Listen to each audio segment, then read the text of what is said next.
Sa Malita, Davao Occidental, nakitaan ng malaking butas ang ilang puntod sa sementeryo sa Barangay Tubalan. Batay sa investigasyon, 7 puntod ang binutas sa gilid. Hinala ng mga kaanak, ninakaw ang mga tuway-tuway o kneecap ng mga bangkay.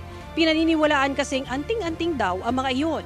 Agad namang tinakpan ng mga butas habang patuloy ang investigasyon. Dito sa Davao City, sinailalim sa surprise drug test ang mga driver at konduktor na bibiyahe ngayong undas. Ginawa rin yan sa General Santos City at Coronadal, South Cotabato. Sa kabuuan, nasa 400 driver at konduktor ang sinuri sa 3 lungsod. Ang magpa-positive sa drug test, hindi papayagang bumiyahe at isasalang sa confirmatory test. Posible ring makumpiska ang kanilang lisensya.